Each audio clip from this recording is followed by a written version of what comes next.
So, speaking of big questions around the vaccines that we really need answers to, there's a lot of concern, understandably, about the handful of new strains that are spreading.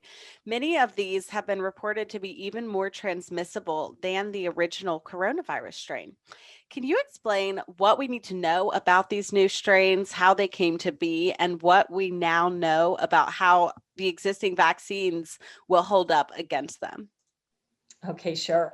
Well, first of all, there have been several strains or reports of strains that have come up, but really the ones that people are focusing on is the UK strain and the South African strain. Now, it's different from a mutation. Strain and variant are the same thing. Mutation is basically the change within the virus, so the genetic changes that make a new strain or a new variant. And so that's what we're focused on.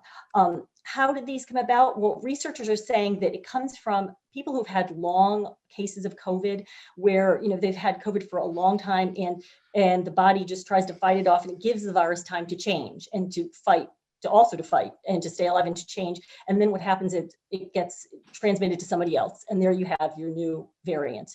And so that's what's happened. Now, both companies say that their vaccines will work against these new variants.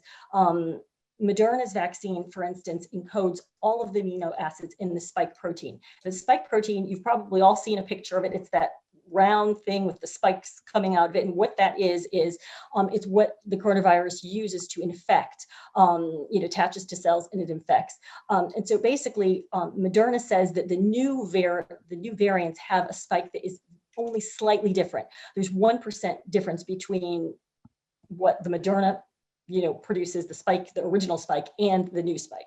So they're saying that they expect it to protect. Pfizer also has had good news so far. It studied the UK spike mutation in cell culture and said that it was able to neutralize it.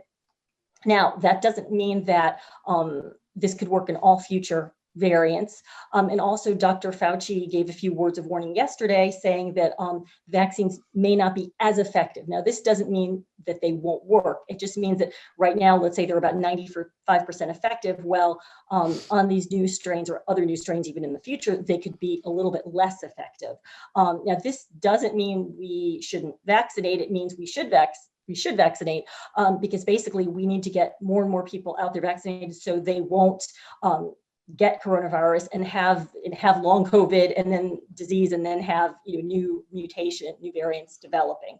So that's really an important thing to get these vaccines out.